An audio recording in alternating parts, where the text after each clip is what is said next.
Okay, so the procedure of the Maguire study was the 16 right-handed taxi drivers had their brain scanned using a functional MRI scanner. Sorry, not a functional, a structural MRI scanner. This means that they were just looking for the structural elements of the brain and not how it functions.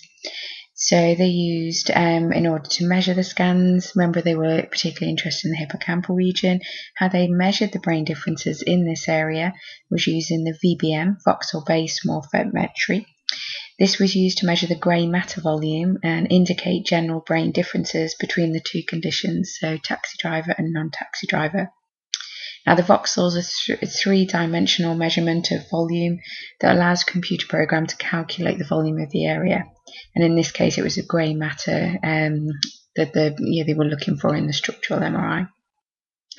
Now, they also did pixel counting, and this was carried out on the scans of taxi drivers and 16 of the 50 control scans. So remember, you had 50 control subjects who'd been scanned by the Welcome Centre, and they just used 16 of these for the pixel counting because it requires a lot more technology. It's sort of slicing the image, so you're slicing, almost like slicing the brain, really. And what they did was they analysed these they counted the pixels, and they did this using just one researcher, and this researcher was blind to whether the MRI scan they were looking at was a taxi driver or a non-taxi driver. So this reduces their bias, which should increase the internal validity.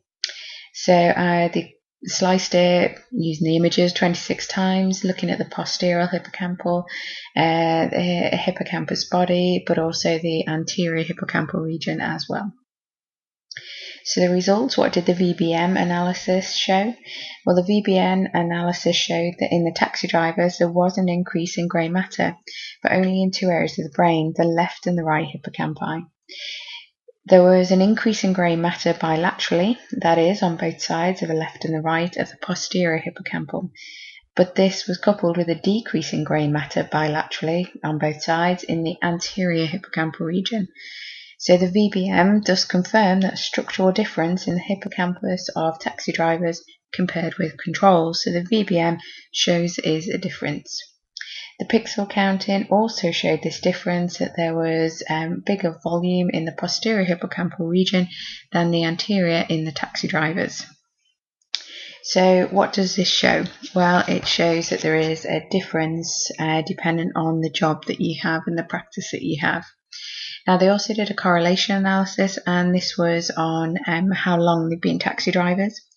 So, and what they found here was a positive correlation when looking at the posterior hippocampal region.